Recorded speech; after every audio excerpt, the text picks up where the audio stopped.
Hello, everyone. Welcome back to the podcast. If this is your first time here, welcome. And if you are returning, welcome back. Today, we've decided to brighten up the podcast by adding beauty and brilliance. Oh, thank you. Our first guest was bold enough to join us once again. She is a CrossFit athlete, product reviewer, and host of the Powerhouse Mentality podcast, the lovely Caitlin Kenna. Welcome back. Thanks for having me back. I guess I must have made a decent impression on you. Well, I guess on the opposite note, we didn't scare you off. Yeah, well, that's true. You did not. And of course, our next guest is the flavor master, or perhaps the flavor queen of Apollo Nutrition, and the co-host of the Apollo Nutrition TikTok channel, the always funny Masha. Hello, Masha. Hi, everyone. And of course, rounding out this craziness is two old bald guys, Robic and myself. Hey, guys. So, Caitlin, we talked about it a little bit. Let's get some housekeeping quickly. Robic, did you see the news with Ryse that they had to fire one of their athletes today? No, actually, no, I missed it. What happened? You want to explain, Caitlin? I'll try to explain the best that I know because I'm one of those people who tries not to get involved with the drama. But one of their most popular athletes, Scotty K Fitness, is his Instagram. He has 2 million followers, and he basically got a negative comment. Somebody called him like he looked like a gay uncle from Ozark, and he completely doxed him and put all of his information out on social media, his social security number, his address, all to 2 million people. And then he made fun of him for being a paraplegic. So Ryse decided to take the higher road there and get rid of him. I think it's fair. Yeah. Again, Robic, we're all about freedom of speech, but that's a little overboard. Yeah, that's a little bit too far. I think that, freedom of speech, I think gets a little bit taken for granted, where people go a little bit too far. There is, I'm not saying that you should be limited to what you're saying. You can say whatever the fuck you want, but you always have to make, there are limits to everything. And, when you're representing a brand, when you're representing a company, you're not just representing yourself. So if you want to be a dick and you're representing yourself, that's cool. That's on you. But when you're representing a brand, it can reflect on a brand as well. So I think that I would have fired him too. Yeah. My feelings on Ryse, but obviously I got to give him kudos or give him props for this. Oh yeah, 100%. Look, listen, and to be honest with you, I know that you dislike the brand, but I actually I do take your side on this one because I think you have a very good reason for it. But on the other hand, I think the fact that they fired him just based on what I heard, I think that it's the right thing to do. Again, you're representing the brand. You have to represent the brand with class, with dignity, and you have to realize that you're part of a team. If whatever you want to do on your own, if you're by yourself, you're running one man show. It's on you. But when you're part of something bigger, you know what? Be careful what you say and make sure that before it comes out of your mouth, make sure that you think about the consequences. Yeah, no, I agree. Robic, something you posted on your stories yesterday, the day before, and I'm gonna ask a question and defer to Caitlin. Somebody had asked you about flavoring, sucralose, and all the different additives and flavorings and whatnot. Caitlin, being a reviewer, and you're one of the more impressive ones because I know you really go down the rabbit hole when you're reviewing or looking at products. Does the sweeteners or anything mean anything? Do you look for sweeteners, or does it make a difference to you when looking at a product? It does. I would say the reason being is sucralose, Ace K, those are the most common sweeteners that you're going to see because they're more highly tolerated by people. The thing that I hate is when people start screaming and saying, oh, well, it has sucralose, it's bad for you. That's not the case because there's no good research that actually shows that there's a problem. The things that I do look at is like, for example, I have a sensitivity to maltitol, and a lot of people tend to. So if a brand is using only maltitol, I look at like maybe they're not the highest of quality, right? So where would you find that? Because that's not something in a pre-workout. Is it more of a protein, or where do you find that type of? So maltitol, I'm trying to think of something. So Gorilla Mind just dropped a creatine gummy, and the two sweeteners they use is maltitol and xylitol. So it can have also a very, very small impact on blood sugar in more sensitive individuals. But sucralose and Ace K, those are like the tried and true. And stevia, some people like it. I taste bitter when I have stevia, so that obviously impacts the flavor for a lot of people. So it just kind of depends on the sweetener. Robert, when you're choosing one, does one like weigh more on you than the other, or is it really how it blends as a flavor, like in the To overall be product? honest with you, exactly. I agree with Caitlin. What she said, it's right on the money. I mean, sucralose and ASK, they pretty much proven they work.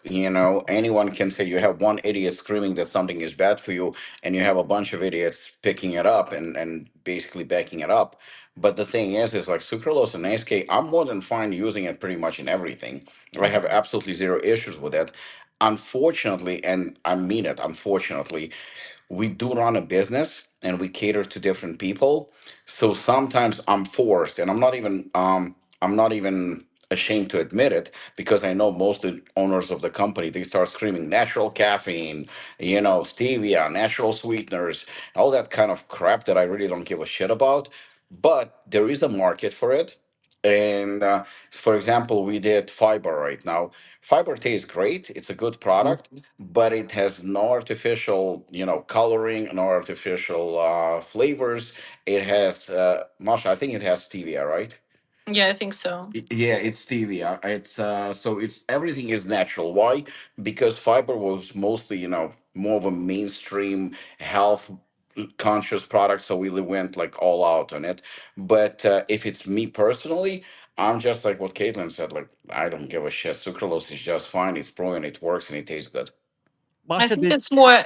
I think it's more a trend in a way, Yeah. because some of the stores like Whole Foods, they don't let anything on the shelf with sucralose. So in a way, some people think that if it's not on a shelf of Whole Foods, then it's not natural or it's bad for you. So in a way, it's kind of people can think something like that. So Mhm. And like anything, it's moderation. We're not taking pounds and pounds of these sweeteners that could affect us. I mean, it's little microgram dosages. Um, so we got a lot of questions here, and unfortunately, Robic, I think this is going to be more the Caitlin and Masha show today. So we'll just sit back Fine with me. and, and look pretty. Somebody did suggest a Caitlin and Masha protein collab next. Maybe something to think about. I think it's a brilliant idea. I would have yeah, to. I think it's a great idea. I love protein. Me too. And I like flavoring them. Yeah, I think it's a great. Apparently, Yeah, she's I really honestly good at would. it. I would 100% support this if they gonna decide to, like, to push for that. I mean, it has my fullest support. So it would have to be a whey protein because casein doesn't sit well with you, right, Caitlin? I And remember that. I have an intolerance to casein protein, so no way out is my favorite one. That's Okay. fine. So Masha, here comes the questions here. How would you describe the Apollon culture to someone who's never stepped foot in the gym? Um, I think it's hard to describe. You need to feel it. It's totally different from any other gym.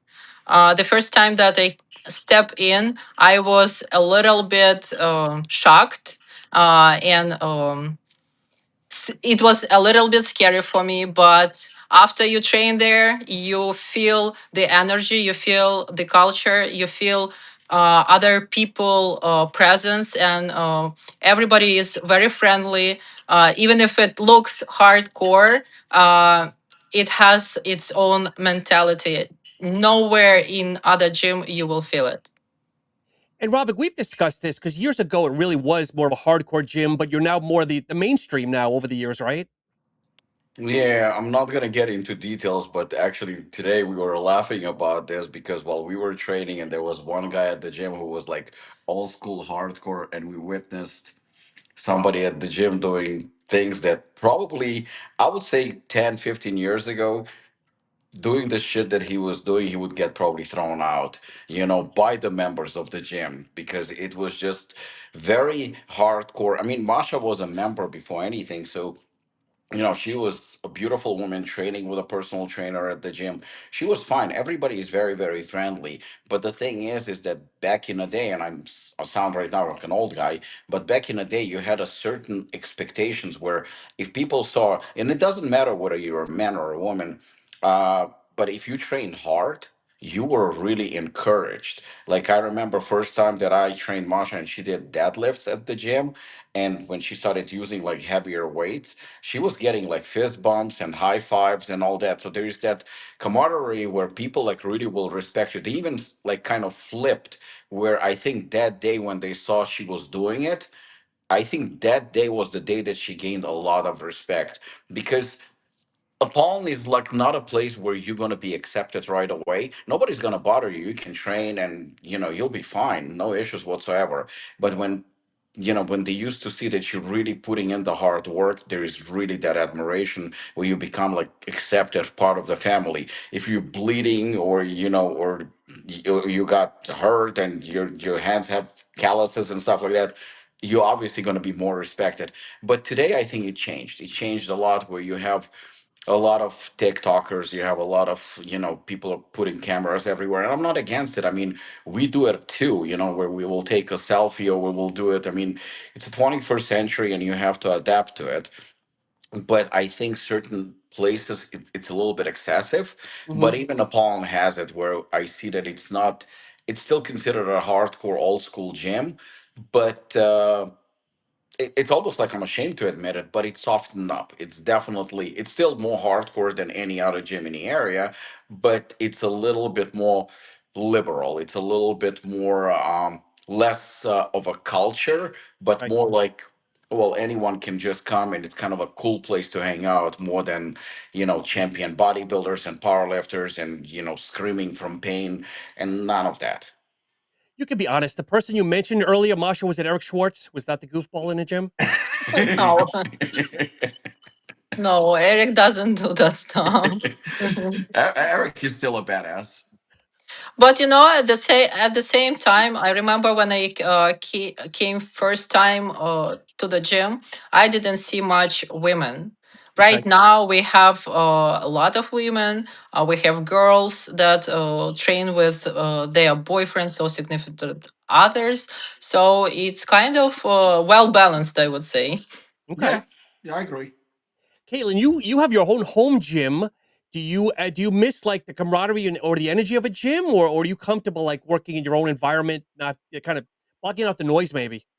Yeah, no, right now I really love training at home by myself because I feel like it's like my time. Because I worked in gyms, I worked in gyms for almost 10 years. So I just kind of got sick of that like environment and being in sales and working at corporate gyms. And it was just so noisy. But I do like when we travel and stuff and I get to go to a gym, it's nice to be able to like experience it and use different pieces of equipment that I might not have. I love it. Love it. So as a reviewer, so here's a question, Caitlin. When you started to review, like actually do videos, did you have in the back of your mind somebody's asking, did you were the only female? Did you realize you wanted to be the first female or one of the only females? Or is it just you wanted to be a reviewer? Does that make sense?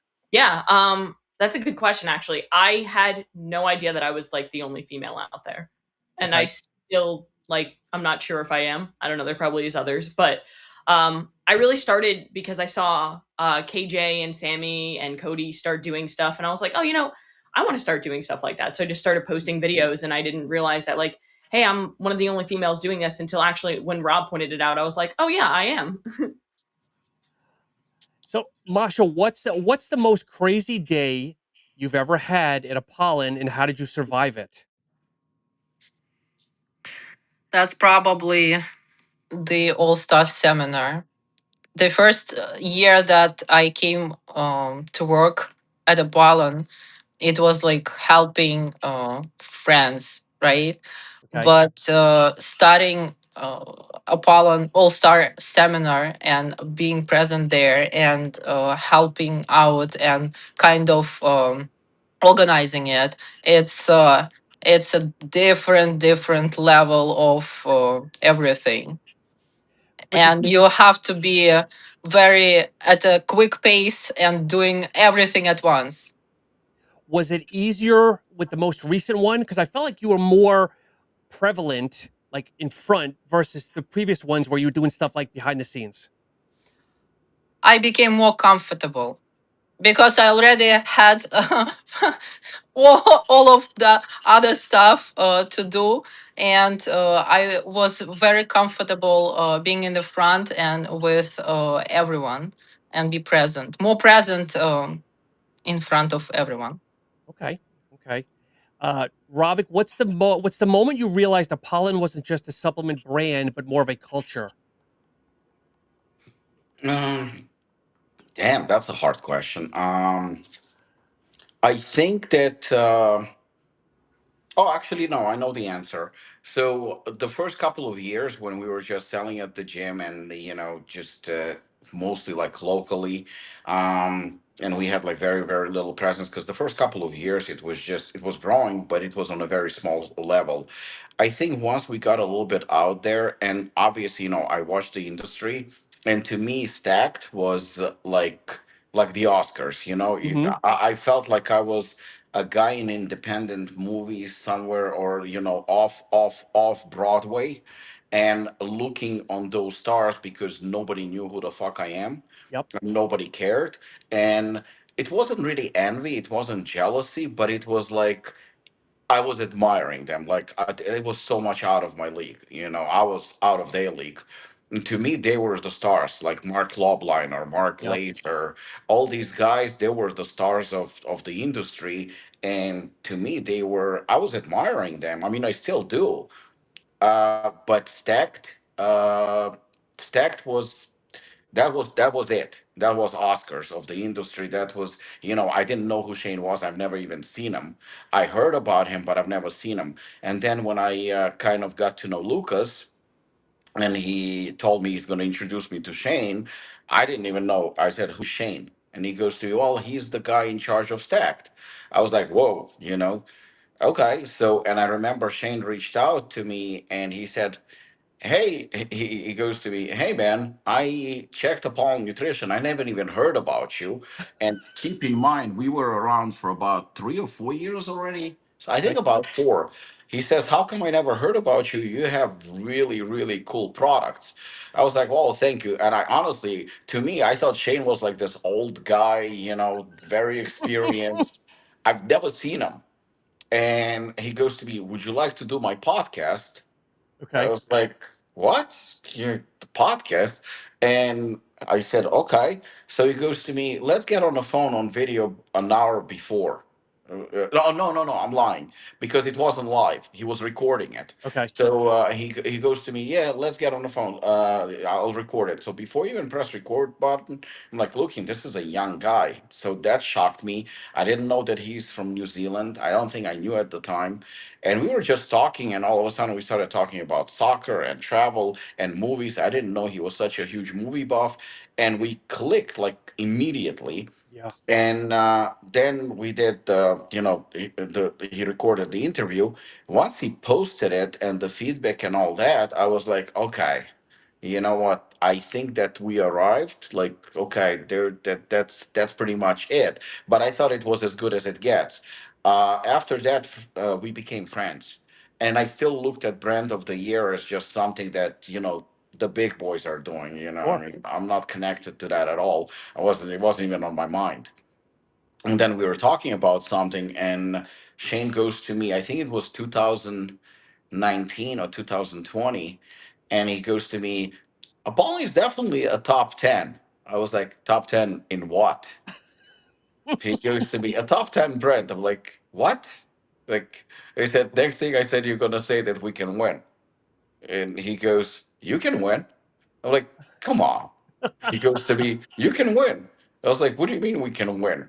He goes to me, "Well, I don't care whether the brand is big or small or how much money you make." He says, I look at consistency, I look at innovation, I look at formulas, I look at at something unique, something different." Yep. I was like, "Oh, okay."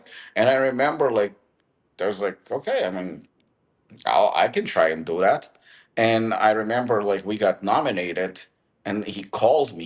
He called me, even though we got nominated. There was like 10 nominees. He called me and he goes to me, "You know what? This year we've done something different. We have three winners." Oh, I I'm like, remember that. Yeah. I said, "Okay." He goes to me, He goes to me, "Don't get upset." And I'm thinking like he says, "Don't get upset because we didn't win, obviously."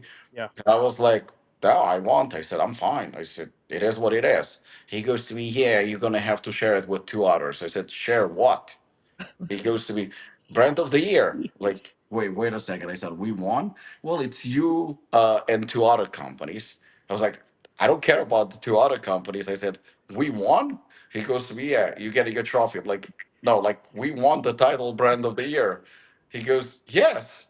I was like, oh shit. I remember I went crazy. I was absolutely ecstatic.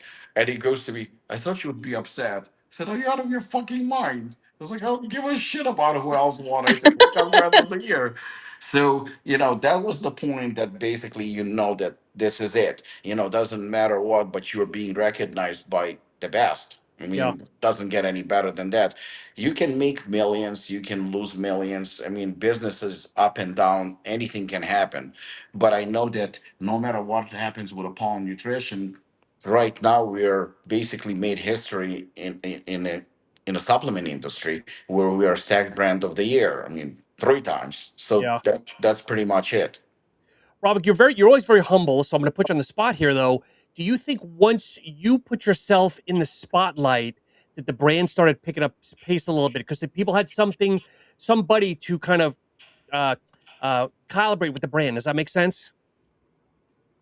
Yeah, listen. I mean, the thing is, and I know that that's the reason why some people like me and some people can stand me, because yes, I am humble, but at the same time, I'm very straightforward. And if I feel a certain way, I will say it.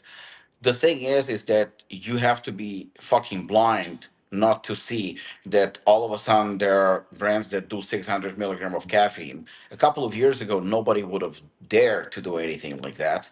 Yep. And who started it? I mean, Apollon started it. And then you can see pump pills. Who started it? Apollon started pump pills as well. Who started the premium, the real premium, packing everything into the formulas. We started doing that. The transparency we did not start. The transparency was, I think, NutraBio, I believe, but the one who really put eyes on that was Jim Stepani. Hmm. So I cannot take credit for that, but I can see that certain things, and there are times where I actually would call Shane and say, like, I'm pissed because I see certain brands are copying what we are doing. And I was very, very aggressive about it. I was very upset because it takes a long time to come up with formulas. It takes a long time to come with something innovative and good. And then you see somebody can just literally copy you and release exactly the same thing, which sucks.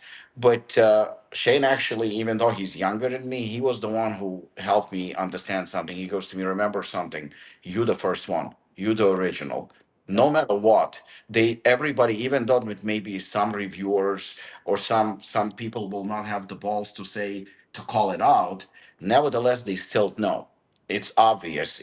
And then I realized, I would get the certain DMs and text messages. Oh, look, he did it exactly like you. Oh, look, he did it exactly like you. They won't say it out loud, but they still see it. So I think that in a way, uh, I know that we raised the bar. I know for a fact, and I'm not just saying it. I think I can back it up by facts. And seeing that you have the 100 servings pre-workouts now, seeing that that there are things that we were the first ones to come up with. I think that we already left a mark on the industry. So something that I hated is turned into something that I'm actually proud of. Yes. So it sucks being, let's be honest, being ripped off, but it's also humbling because again, I know I've sent you some things saying, "Hey, look, this looks a lot like an Apollon, or this looks," or other customers know your brand, know your products, and they know enough to say, "Look, these people are ripping you off." It sucks, but it's also humbling. Oh yeah, 100%. It's very, very humbling. Like I said, it depends how you look at it. I kind of like I told Masha recently, I am older. I'll be 51 next month, but I'm still learning. Damn. Sorry. Yeah, I'm still learning. I don't mind learning, and I don't mind admitting where I went wrong. And I think that I don't see it as a sign of weakness, where I'm willing to improve and get better and kind of own my mistakes. So I'm still evolving. And one of the things that I think I'm getting better at is overlooking certain bullshit and not reacting to it. Like sometimes I will just like, okay, whatever, move Yeah. on because it's just not worth my energy. Yeah, no, it's You are smart. getting wiser. Yeah, let's call it that. Thank you. So, Masha, talking about a pollen, you're a very confident woman in, let's be honest, a male-dominated industry. What's built that confidence in you? How have you become so confident? It's probably working with Robic. Rubs Yeah, off. because working with Robic, you have to have the certain character. You have to have, in a way, balls, I would say. So yeah, I grew my balls with him. Careful Okay. now. People are going to take that out of context, and now Robert and I are going to get some really weird DMs. Wait a Yeah. minute, Masha has balls? What? Well, It's look, not the first time. I said that Caitlin is the only female reviewer. Seems like Caitlin is the only female here now. Oh my gosh, Caitlin, what's something you wish more brands in the industry would stop doing? Oof. Marketing bullshit. So, example is I went to Vitamin Shop last week and I see there's this entire aisle devoted to GLP-1 support supplements, and they're just supplements. Yeah, They're just marketed towards building muscle or maintaining muscle. Like, just take regular protein that's not magic because it has the GLP-1 support on it. Or, and this is kind of into the food industry as well, is why do we need protein in every product now? There's protein mac and cheese, protein ice cream. Just like real food is cool, Like, why don't we eat real food? but even some of the products now, like I see Pop Tarts now are high protein, but it's like there were 6 grams originally, and now they're 10. Is it really enough to call out that it's high protein? No, and they shouldn't like protein Pop Tarts and protein Cheerios because protein Cheerios has 8 grams per serving, and I think regular Cheerios have like 4. It's like, oh yeah, it's double, but it's also coming from like wheat protein, which is not a very good source of protein anyway. So it's a lot of just marketing bullshit, is what I hate about the industry. Yeah, Robic, anything? Making trends. Mm-hmm. Masha, is there any trends you don't like? I know you're following a little bit. Yeah, it's. I agree with Caitlin because in some of the way trends like on the protein everywhere, it skyrocketing the protein prices too, and it hurts in a way the supplement industry, not just the food industry. So I don't like things like that. And GLP also, it's nothing as a marketing campaign towards that. That's all. Mm-hmm. Okay. I mean, it's absolutely right. Everything they said, I mean, couldn't say it better.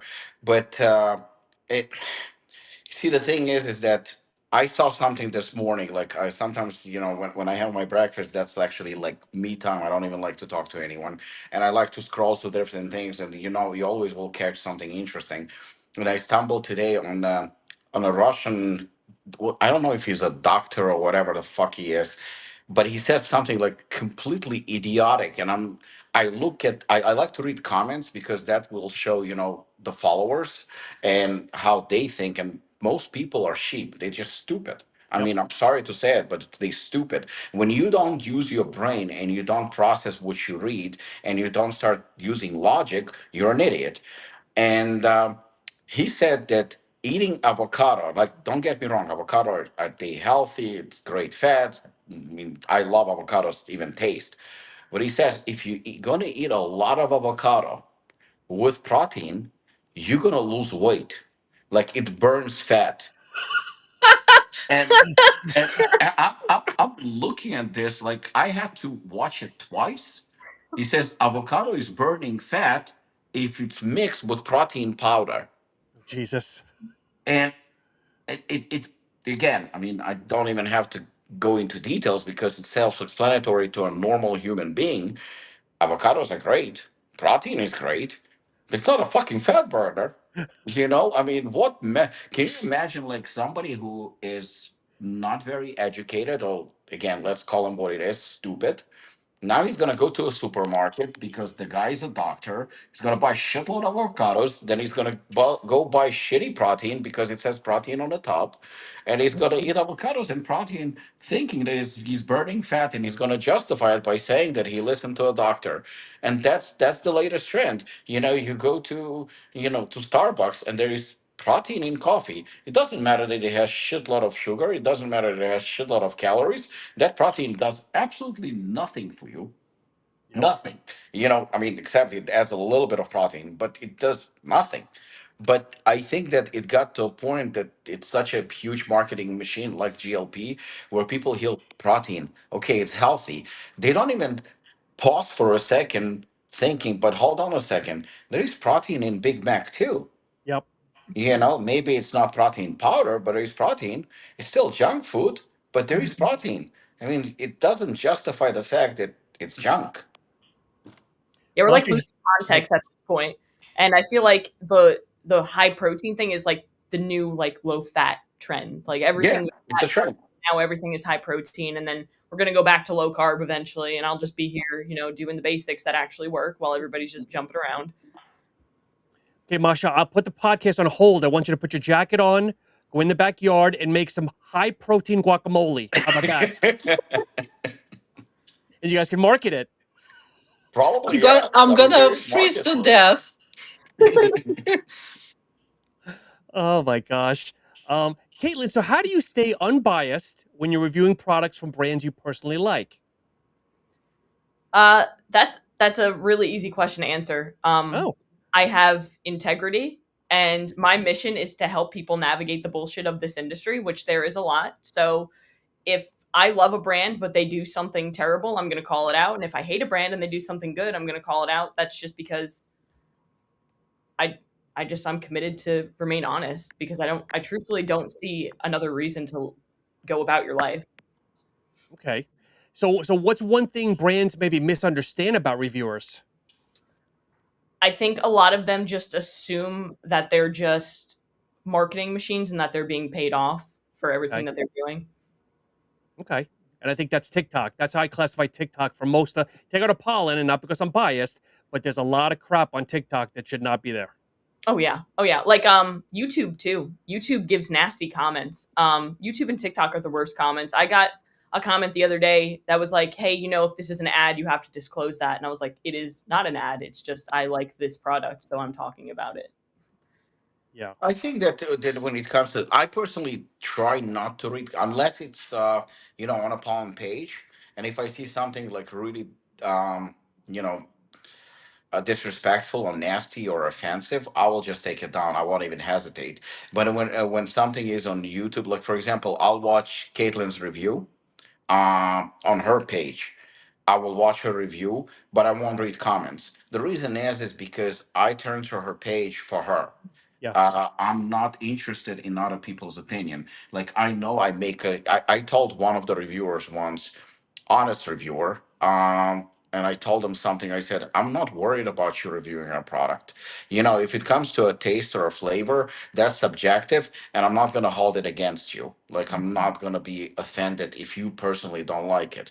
There are certain upon flavors that I'm not a big fan, but it doesn't matter. There are so many of them. You can love all of them. I like all of them, but I don't love all of them. Like Masha knows, I have a shake every day, and 7 or 8 out of 10 is going to be salted peanuts. That's my personal favorite.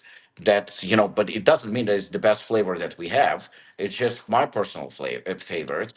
But going back to what Caitlin said about reviewers, the thing is that if I send something to Caitlin, like for example a product, I'm not worried because she's not going to criticize it because I know what I'm doing. I know that it's going to be an honest product. I'm not going to give her a chance to say that it's underdosed because she's knowledgeable, so I'm putting myself at risk sending her an underdosed product. She's going to call me out on my bullshit immediately, so I'm not worried. The only thing she might say, maybe she's not going to like the taste too much or something. Like we sent Assassin to Review Brothers, and they very honest. They Yeah. very very honest, and they love the ingredients. They love the formula. They love the performance. They loved everything.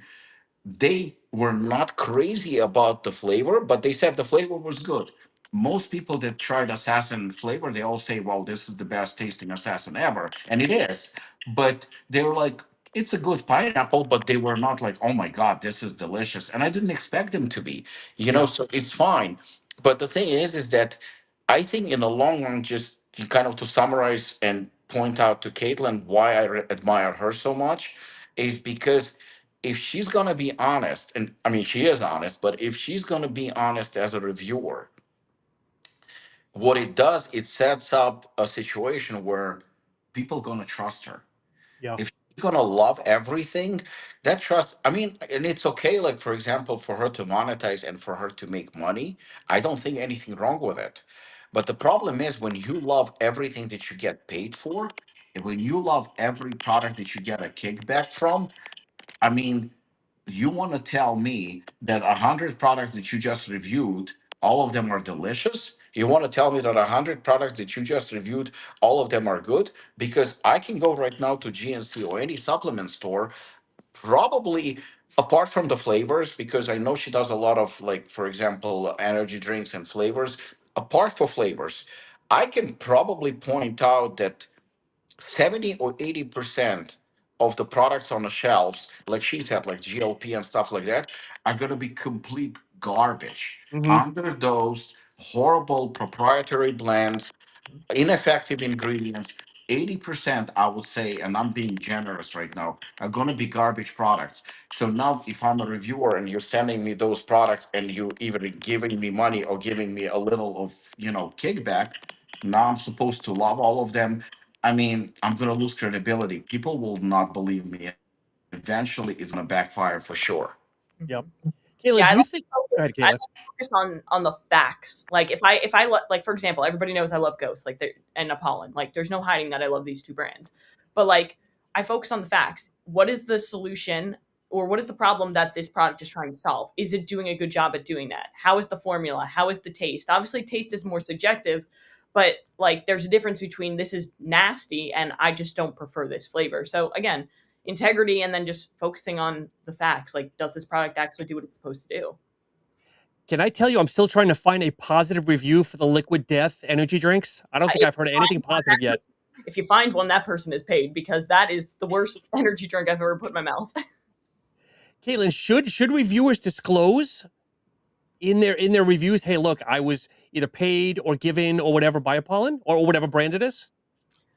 I think so. I mean, I feel like just honesty across the board is important because again, it establishes trust with your audience, and the more that somebody trusts you, the more that they're going to, invest in a product or trust just what you're saying. If I loved everything, nobody would watch my reviews because they'd know I'm bullshitting. Yeah. And it's like Robic said, if you give 100 positive reviews or 100 positive, everything tastes great, it's a waste of Yeah, credibility. I just watched somebody reviewing burgers. And it's a guy who does his own burgers here in New Jersey. He's pretty famous. Um, he does very unique burgers, and he was reviewing burgers like going around the country, even around the world. And he was reviewing, and he posted reviews about 4 or 5 burgers. And he said this one he prefers this, this he prefers that. He did give, but one of the restaurants that he was reviewing, in front of that, he goes, full disclaimer, the owner of this restaurant is a very good friend of mine, so I will be a little bit biased. And I love that. I Yep. absolutely love that. Like immediately I'm drawn to that person because yeah, you know what? He's biased, but he admits it. Rather than guys like I saw a review recently, somebody was reviewing a product and he went over formula, like very, very quickly over the formula. And one of the ingredients was very severely underdosed. He didn't call on that ingredient how much it has. It just said that this product has this ingredient. So, Right. okay, it has the ingredient, but if that ingredient is underdosed and insufficient, shouldn't you tell people or at least emphasize it? But you just basically gave a great review to a product that is not great. So either you're not knowledgeable yourself or you're Yep. basically lying because you're getting paid. So if I'm if I'm knowledgeable, and I am, I will tell others that you're full of shit, and that's how it spreads. Yep. Mhm. Yep. Masha, from one of your favorite fans, or I should say, somebody for you, If you were not working alongside this beautiful human being, Robic and Apollon, what would you be doing? Probably working at the restaurant or having a restaurant, or I will probably be a porn star. Did not expect that one. Caitlin, welcome to the podcast. The way you said it with the perfect straight face too.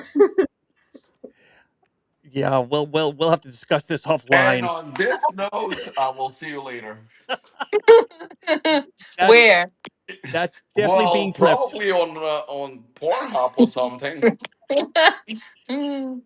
Oh, do we see OnlyFans in the future, Masha? Is that what you're possibly saying? I already have one. Oh boy. You wanna plug it? Do you wanna plug it here? Uh, I don't have anything there yet. Step one, sign up. Step two, now what do I upload? Oof, that went in Oh, a different direction. okay. Uh, So Masha, and then I'll ask Robic. So if Apollon disappeared tomorrow, what part of its legacy would you hope people fight to keep alive? Or what would you want people to remember from Apollon? Apollon will live forever. Ooh, damn. That's a strong answer. What would you want people to remember, Robic, in 20, 30 years? Because it doesn't sound like Jess is going to take the business. Jess is going to be doing her own thing. Probably. Okay. What would you want people to think about Apollon? Are you asking me or Robert? No. I'm asking both of you. Ah. Oh. I'm Okay. disconnected. I scared him off. didn't want No, somebody called me. to- Oh, that's okay. So what would you want Apollon's legacy to be, Robic? Uh, I think that, being being recognized by Stacked is really something that I hold very dear to my heart. And having and I'm not trying to be complimentary or anything like that. I'm just being honest. Um, Reviewers like Caitlin, reviewers that I actually respect, and I can hardly count them on one hand. You know, those that do truly understand the brand, when they give the brand what I believe it deserves, that's already a legacy. Because like Caitlin's videos, they there. You can just go back and you can watch them. So it's something that stays. It stays. I mean, once it's on the internet, like just like Masha's future porn video, it's going to stay there. Her legacy is not going anywhere.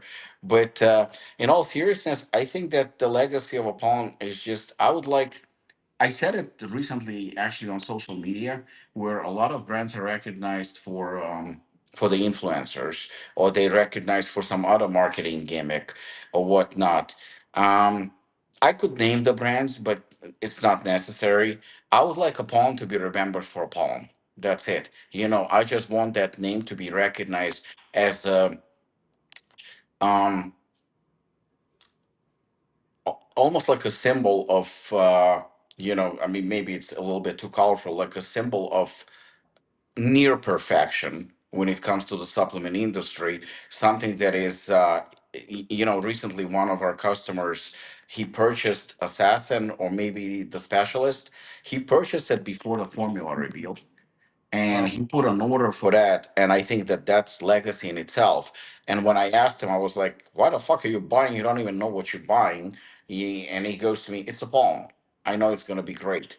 I think that's it. That's already the legacy, that the brand is being recognized as something that people believe that we're not going to put out a bad product.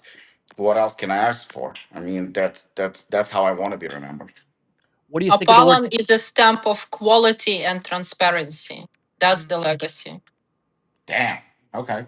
How do you Yeah. feel about the word trendsetter? That's Trendsetter. that too. In a way. In a way, yeah. I'm not gonna be shy. I'm not gonna shy away from it. In a way, yeah, I believe so. Okay. Because let's be honest. I mean, some of the things, you're not reinventing the wheel with some of the proteins. Let's be honest here. But I think you're reinventing the wheel with a lot of the flavors. That I have to admit that we released some flavors earlier where people did not embrace them because they were not because they were not good, but just they were not ready for them. People went with a little bit more generic stuff and a little bit more acceptable by the society, by the market. But right now, I think that partially maybe because of reviewers like Caitlin, partially because of guys like Chris from Romania, our friend, those who actually understand flavors, not just like, oh yeah, it tastes great, but Caitlin can actually break down the flavor. She's perfect to review Masha's work. Maybe Yeah, that's the reason why collaboration, if they want to, I like again, I was not bullshitting, I'll be in full support because that makes sense. She can break down the flavor. It's I'm an idiot. I'm an idiot. Like when it comes to food and flavors, I'm a fucking idiot. Yeah, I will taste it. It tastes good. Done. But I'm not gonna break down like, oh, it has a little bit of this. I think I can feel that it has a little bit of that in it. Like I'm not good at it. I okay. I am very good. I have a good eye and I have a good taste for what tastes good or doesn't taste good. So I think that.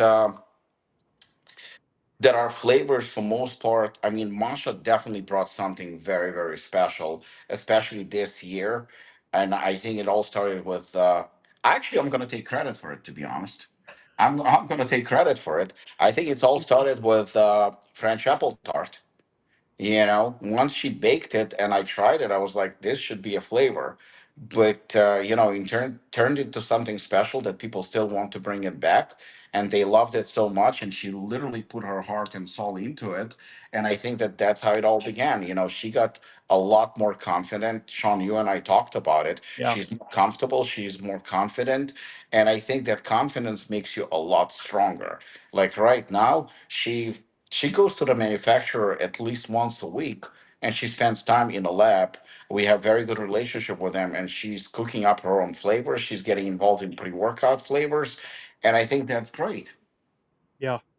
Masha, which one of your babies sold better, the apple tart or the carrot cheesecake? Apple tart. So, Robert, you can see a little disappointment there. It sounds like we need to bring it back, my friend. It's not a disappointment. It's more like it's the first baby, in a way. Plus, if it's something that I was doing for a very long time and it's kind of recognizable, Okay. that's even better. Well, that I, was I more of think an I think that it's also safe to say that carrot cheesecake is not much a specialty in terms of a cake. I never tried her carrot cheesecake. I don't think she's ever done it. What she did, she worked on the flavor for carrot cheesecake. So she came up. She didn't come up with a flavor, but she worked on a flavor, so to speak, and she yep, made it taste very, very good. But French apple tart is her baby because that's her actual pastry that she bakes, and everybody who tries it, they love it. So this is actually a little bit probably close to heart. yeah. Yeah, that's true. Was it grandma's recipe or a family recipe, Masha? No, Oh, actually, it's not a family recipe, but I've been making it for the past probably 10, 15 years. okay, okay. So, Caitlin, of course, we fall back to the reviewer here, and not because you're a friend or you're a guest, but the one thing I enjoyed, I'm sure Robic will say as well, every one of your reviews is different. I don't mean the product, but like your mannerisms, the way you handle it. Where a lot of the reviewers, it's the same plug and play. It's hey everybody, here's the product, blah blah blah blah blah, and they move on. Where you, I see that little bit of tweak and change with every product. How do you keep yourself like mentally right to not fall back into like the plug and play? Does that make sense? Yeah, for sure. I don't know. I just bring my personality to it. I really just have fun with it. That's like I love creating content, and I think and I hope that it comes out that I do love doing what I do. So I just have fun with it, and I just focus on like, hey, I make sure with every video that I'm doing, I'm researching what I'm doing. I'm looking for like, how is this different? How could people benefit from this? Yep. Like, who is this targeted to? And I just focus on being me. Really, that's all that it comes down to. Are you at the point now every day you open your front door, there's a box there for you? Sometimes, but it's slowed down a little bit. I haven't received a box in like a week, so we get sad sometimes. It's not like Christmas. Well, a lot of it's probably coming from the Northeast here. We're still under the blizzard warning here, so It's true. I'm just down here in Florida freezing, but I can't say anything because I'm not up there. she's in Florida freezing, guys. Yeah, it's like 55 degrees there. Uh-huh. It was like this morning I drove my husband to work at 7 and it was 27 degrees out. That's not Florida weather, friends. I know we talked about it offline though. It's 27 degrees, but yet you get into 45-degree ice baths. Yeah, but that's yeah. You would it's appalling how cold I am throughout the day. Like last night I was sitting on the couch after my ice bath with 3 blankets on me. My husband's just making fun of me. Masha, have you done an ice bath? Would you ever do an ice bath? No one never done it. Well, she was just making ice cream in the snow. It's the same thing. Oh my god. You won't be if you look through the video closely from start to finish, you would actually see my fingers are so red at the end. So wait, how? So the video was fast forwarded, but how long were we actually out there in the snow making that? 15, 20 Uh minutes? no, around an hour. What? Committed. I was very committed. Yeah. I will do anything for pollen. Robic, it sounds like an early bonus coming here for that one. No, just a But trip to well Hawaii. deserved. Well deserved. No, she's very passionate. She told me that she has an idea, but it requires like for her to be in the snow. Like, okay, and but she as a person like her, Carolina. I mean, I have to admit that both they very committed when it comes to certain like projects that they do. They definitely have that passion. Like weekends, whatever it takes, days, nights, they'll do it. And when she's determined, she's determined.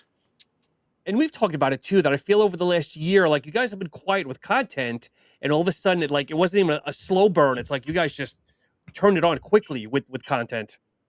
Because I think that, and again, as I said earlier, I'm willing to admit where I make mistakes, and I'm very good at rectifying them, fixing them, but I will not shy away from admitting that I fucked up. Yeah. I mean, initially when I started the brand, it was just for Palm Gym. Then when we started like a little bit like mass distribution and it started like to grow, I said it doesn't matter what it tastes like. It doesn't matter what it looks like. As long as we put out quality product. As a result, our initial labels were absolutely horrible. They were terrible. And I take responsibility for it because I didn't think it was important. Ironically enough, people actually want to bring the old logo back because they think it's very nostalgic. So maybe we'll do Unique. something with that. And the flavors were terrible. Our protein, though, from the beginning, it was good. It Yes. was good. Protein was always good. Our Enigma was good, but our pre-workouts were absolutely atrocious. They were very bad, but they were still popular just because of the effects. Now I kind of like changed my mind where so basically I didn't spend, it's not even money, it's just time into marketing, even though like not many people know, but I'm a marketing and business management graduate. That's what I graduated with in school. But Now I realize that it doesn't matter that how good your product is. It really doesn't matter. I mean, it does matter Yeah. maybe to somebody like Caitlin, but how many Caitlins do you know? How many people that actually read the labels? Unfortunately, she's the minority, and I don't mean it with disrespect. I'm a minority too. We read labels, we understand labels, so maybe we want a good tasting protein, but when it comes to a pre workout or something like that, we're willing to overlook certain things because you've done it like a shot and you're good to go. You got all the Yeah. necessities in. But people are not like that. It hurts me. I'm really getting offended when, we present a formula like Hooligan or Assassin or Bare Knuckle, and it's a beautiful, fully dosed, fully transparent. It's a formula that takes a long time to do. And then the first question that I get, well, how does it taste? Like, Yeah. fuck, really? That's what you want to know. You want to know what it tastes like, and that's very upsetting. But I fixed that mistake where I'm working and Masha's helping a lot in terms of like getting the flavors better even with pre-workouts now. And I do understand the need of marketing and the need of content and the need to be out there. It's part of business and you cannot overlook it, and it's something that initially we were overlooking. So right now we're trying to do as much as we can in terms of marketing, as much as we can in terms of content. We don't have rise money or or raw money or muscle tech money, but with whatever we have, we doing the best we can, and we're trying to, just like with products, to get better. The same thing with marketing, we're trying to get better and better. Yeah. Well, it's funny though, Rob, because we always busted your chops about people expected your pre-workouts back in the day to taste like crap. I mean, let's be honest here. People knew it, so it You do didn't it. really really didn't defer from the sales. It was more of, okay, it's gonna taste like shit, but it's stocked to the gills. Yeah, yeah. I mean, listen, Justin Hall recently in his group, he actually tried one of the pre-workouts and then he made, it was a joke, but it was actually a funny comment. He goes, "I'm disappointed, it tastes good." So I mean, it became like a running joke, but I never denied that. I never, like, some people say that I attacked, I get those comments, you the one who attacked reviewers. I didn't attack nobody. I just Yeah. called out on the bullshit that is within the industry. And I never had a problem with any reviewer who said that a pre-workout tasted like crap. I never had a problem with that, because I'll be the first one to admit that the first couple of pre-workouts that we had did taste like crap. Actually, for the first 5, 6, 7 years, Yeah, our yeah. pre-workouts did taste like crap. Yeah, Caitlin, so you joined the brand. I'm gonna say join the brand like at a good time, because again, they were pretty bad, but again, it was expected. It was more of, things that is always things that we would sip on, like the Enigmas, the BCAAs, the EAAs, and the proteins would really want people flavoring. But again, fast forward now, you're hitting on all cylinders, Robert, and you know that. Yeah, yeah. I Yeah. mean, listen. I think that everything. I'm pretty sure. Even if you ask Caitlin, like I didn't see her first reviews, but I'll be probably. I'm almost sure that if we ask Caitlin, she would probably say that. Her reviews now are better than they used to be, and they probably more comfortable, and she's more comfortable. Masha just texted me, for some reason she cannot connect. Okay. That's okay. You Well, know, but I think that it's all about evolution, and I'm pretty sure that Caitlin's reviews probably are better today than were initially. I'm just like, Watch my old reviews because of how cringy it is. But I think, and I've heard this before, if you're not cringing at your old content, at your old products, then you're not evolving. Like you're doing something wrong because you should always be like, one, two reasons why you're super successful here is because you're taking personal responsibility. Like, yeah, okay, I messed up, I fucked up. How can we fix it? And then you're learning from it and growing from it. You're not just doing the same old shit. no, I agree. I think, like I said, I kind of stumbled on your reviews a little bit later, probably. So to me, your reviews look great. But yeah, I'm pretty sure that it's evolution. Like I can see some of the reviewers that I witnessed earlier, like Review Brothers today, they were very, very shy initially. They were very, reserved. Right now, they just like, guns blazing. They very comfortable. Even some of the reviews that they are doing. They're taking their shirts off. They like super super chill. They were doing reviews as a group, and now they're doing review. I mean, as a group together, two of yeah. them, both of them. But right now they will split and they will do reviews separately. And I guess because maybe they have so much content, or maybe because of difference in schedule. Both of them have careers. But they comfortable, so they came a long way. So I think that even Ari Garage Gym homie, his first reviews, I torched him. I Yeah. fucking torched him. I criticized him, but you probably don't know this, Caitlin. But the funny thing is like I torched him. I said that he's an idiot. I mean, I said that he doesn't know any You ingredients. were mean, dude. I was mean to him. I came down hard. And the funny thing is that he messages me back. And I'm expecting, okay, this guy's gonna try to fight me and he's gonna make a huge mistake. And I'm like, I'm ready. I'm ready. I'm ready to destroy him. and he tortures me. He goes to me, "Thank you very much for criticizing me. I'm still learning. I'm new. I'm trying my best, but I really appreciate it. I'm gonna try and do better." Some stuff like that. I'm like, "Fuck, I'm a dick," you know. I felt so bad that I reached out to him. I'm like, shit, okay, maybe I went a little bit too far, and we became friends ever since. But today, Ari is actually one of my favorite reviewers. He knows ingredients a lot better. He actually reads more. He tries to. He evolved, from just an entertaining guy. He evolved to a full blown reviewer. He is a class act. He will send me random messages here and there. I'll call him. He'll always pick up the phone and we'll have these conversations.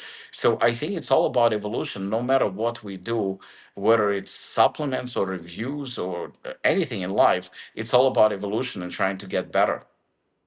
Yeah, and let's face it too. We kid around, Robic. He's one of the reviewers that looks like he works out. Well, that's another thing. Yeah, I mean, the truth is that, yeah, I mean, I think that it does matter. If somebody is I don't know. Like for example, take the show on ABC, Dancing with the Stars, right? Everybody of those judges on the panel is a true professional.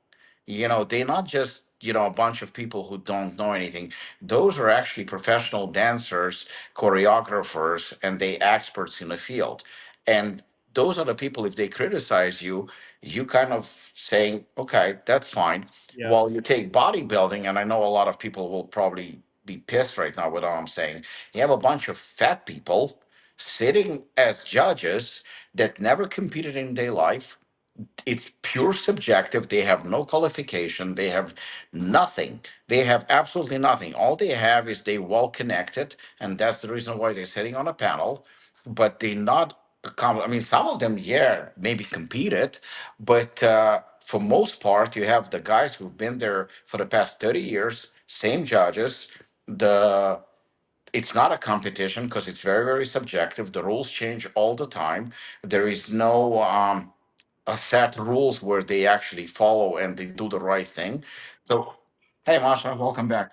I think that that's not right. I don't agree with it. And to be honest with you, like I personally lost interest in bodybuilding because the judging, you literally, that's not a competition. That's just a popularity contest. That's yeah, political, based on contracts. Who knows who fucks who is sponsored by who. So I kind of like lost completely interest in that.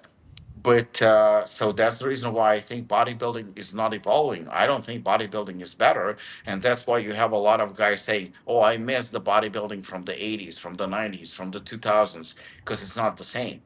yeah, But the supplement industry, I think that it has to continue evolving. And review channels, that's the reason why I do watch Garage Gym Homie. That's the reason why I do watch Caitlin. It's interesting, and I trust them. I trust them that we still can disagree maybe on a flavor, but that's totally okay. That's what people yeah, fail to understand. If a flavor that Caitlin's gonna say tastes great, I don't think it tastes great, for example, that's okay. That's purely subjective. yep, But if a reviewer says, "Oh, this pre-workout is great," and then you're reading it some kind of like a proprietary blend with a tiny little scoop, like, okay, what are we doing here? yeah. I agree. I agree. Caitlin, any questions? I do have a question, and I think that we probably have discussed this before, but I'm really interested in knowing people's like why. So, what is the why behind a pollen? Like, why did you start it? What is the purpose? What did I start upon? Yeah. Uh, you know, uh, So we have a pollen gym, as you know, and at a pollen gym, we were always like making protein shakes, just like most of the gyms. They do protein shakes. We did the same. I bought the gym. I didn't start a pollen gym. I bought an existing business because it's been around for 50 years. So when I bought it, I mean, I was buying also protein powder from a distributor, Gaspari. So we were buying. I was buying an existing already, what people already got used to. So we were buying Gaspari's protein, and we were buying the shitty muscle milk. So that's those are the two protein powders that were going at a pollen at the time. So I just continued with that, and then I brought Species Nutrition because at that time his protein was the best quality wise and was fully transparent. And I knew Dave Palumbo. The protein didn't taste good. I don't know how it tastes today, but it didn't taste good. But in terms of quality, it was pretty good. And I brought it in, and it cost a lot more money at the time than muscle milk, obviously, because of the quality. So we were selling that, and the prices kept going up higher and higher and higher and higher. I was like, shit, this is becoming a problem. And then somebody referred me to NutriBio, and I met with Mark Glazer, and I said to him, you know, we talked about it, and he also comes from a martial arts background. We kind of hit it off, but he was manufacturing at the time for other brands too. He doesn't do it anymore. So as a favor, he said to me, let me manufacture for you. You know, you don't have to do like, you know, high volumes or anything like that. So I literally decided under Apollon Gym brand, we'll do Apollon Nutrition, and we'll do just protein, pre-workout, and we picked up some creatine as well. So it was like just three products that we did. So it was almost like a fluke. So Mark Glazer, um, you know, I owe him a lot because he helped me get started, and that's pretty much how Apollon Nutrition started. Kind of just what we talked about, the evolution. Funny enough, Mark Glazer was at Apollon Gym 2 or 3 weeks ago, and he didn't know, at least he claims he didn't know, that Apollon won Brand of the Year. And it came up in a conversation. He goes to me, "You won?" I was like, "Yeah." He goes to me, "What did I win?" Because he was nominated too. I said, "Since I won, you didn't win anything." And he goes to me, "Wait a second, I lost to you." And he was nominated with us before, where we also won. I was. He goes to me, "So I lost to you?" I'm like, "Mark, you lost twice." And he goes to me, "I can't believe I lost to you." I was like, "Well, you lost to me twice, and we won 3 times." And I said to him, "But I owe you a lot for our success. Thank you so much for getting us started." And we were just laughing at it, but it was pretty funny. What's that term, Robert? The student has now overtaken the teacher, or whatever it is. Yeah, but I always like everybody knows I have so much respect for Glacier. I have so much respect for NutraBio. I genuinely like that brand a lot. I think it's a great brand. So when did you? So when did you cease ties and start manufacturing? Not manufacture yourself, but doing your own uh, manufacturing, I guess. Well, Mark started to get a little bit. I would take credit for his success too, because before we started working with him and he started manufacturing for us, Mark was actually a pioneer in a way. He was doing only direct to consumer. That's Yes. how he built. He was doing only direct to consumer. Once we started selling to stores, he started selling to stores. And obviously, he's a lot more successful in that because he has a lot more resources. But because he started pumping out so much product, he was basically stopping to manufacture for other people. And he told me, he says, like, I'll help you out, but I'm actually going to stop. I think he saw that I was getting a little bit bigger. So he, but he introduced me to our current manufacturer right now. So Okay. he did the right thing once again. He introduced me to them, and that's pretty much when we started like kind of doing our own flavors, and we started like expanding and growing. After that, it was probably about 2 years after we started working, you know, with NutriBio. Okay. And I still Masha, remember the shakes when we had at the gym the NutriBio protein. Yeah. so you've been going to the gym for 10 years, Masha? Give or take. The first time I came to Apollon Gym, it was 2014. Okay. All right. So Masha, our good friend Alan is on here. He said he's going to call you the Masha is the mistress of flavor. So many Mistress. names, the mistress of flavor witch. I mean, it just doesn't stop. Oh my gosh. Mm. So Robert, as we wind down, everyone wants to know like what are we looking forward to? This week, next week. Any other teasers you want to share as we wind down? Yeah, sure. I mean, the next product that we're gonna release is gonna be the second version of Casanova. That's gonna be probably mid-February. We're trying for Valentine's Day. We'll see how that goes, but so far I think we are on track. And then we're gonna roll out more products. But what I'm trying to do this year, I'm trying to be a little bit more. with innovation and doing like just fun projects and a little bit less with volume. Like I would like to concentrate on that.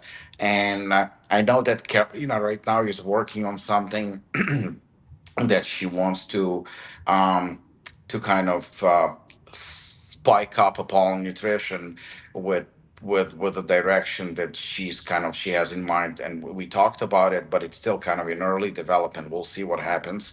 And Masha is working on flavors. I mean, she's pretty relentless, so I think we can expect quite a few new things, right, Masha? Definitely. So but like I said, just fun projects. And I'm gonna say it again. If you guys, gonna talk, Masha and Caitlin, and you're gonna decide to do something, have my fullest support. I respect Caitlin tremendously, and Masha I respect a little bit less, but still I do. So, Robic, I say this lovingly because we're brothers, but you've said that the last couple of years that you're going to kind of slow down a little bit. I know you said, like, you didn't use the term, but I'm hearing you want to slow down a little bit. I don't think it's in you. It's not. It's you know what? I mean, I'm probably lying right now. So it just it's very hard to slow down because I think that once I keep repeating this quote, even though Sean Ray, but I never see satisfaction in the mirror. I never see that satisfaction in anything. I always want to keep doing a little bit more and a little bit better. And I think once you're satisfied with the way you look, or once you're satisfied with the way your business is, or once you're satisfied and you say, it's okay to say that you're the best. And if you mean it, but don't say that you cannot get any better. Yeah. I think that's the problem.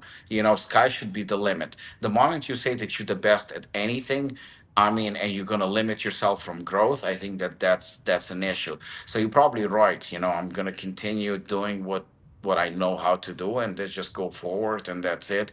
I have a great team, especially like right now. I'm extremely happy with the team that we have together and the way things are flowing. There's still challenges, there's still problems, there's still issues that we're solving on a daily basis. I mean, of course, most of it because you're involved with the brand, and we're very grateful for everything that you do. But yeah, I mean, we're just gonna. I still want to have fun this year in terms of like developing products that are gonna be fun, and I think the first one's gonna come pretty soon.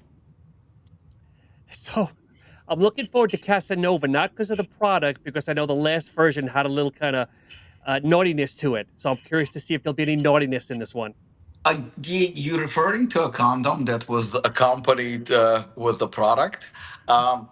This time, we on one hand, this is what I'm gonna say. On one hand, uh, we're not gonna do the condom thing because it's been done. It was Yep. fun at the time, but we're not gonna do it. We're not gonna do the box. We not. I think the label is better in terms of creativity. I think that the artist did a much better job with the label. It's a little bit more advanced. The formula is blown the previous one out of the water. This is Okay. going to be literally a three-in-one product. You can use it any way you want. It's going to be a three-in-one product, something that I don't think has been done before. Okay. Not quite like this, but the marketing that we're trying to put behind the product, minus the condom, but at the same time, the controversy and adult content, and now that we have an aspiring porn star, I think that's going to help us a lot. So, Caitlin, I know you haven't been around that long with us, but Casanova was, I guess, a male. What's the word I'm looking for? Enhancement. Yeah. Yeah, yeah, male blood flow enhancer. Maybe that's the right way to say it. Yeah, yeah, yeah. Hey, I mean, like, my mailbox is always open. I have a husband. I was going to say you're happily married, so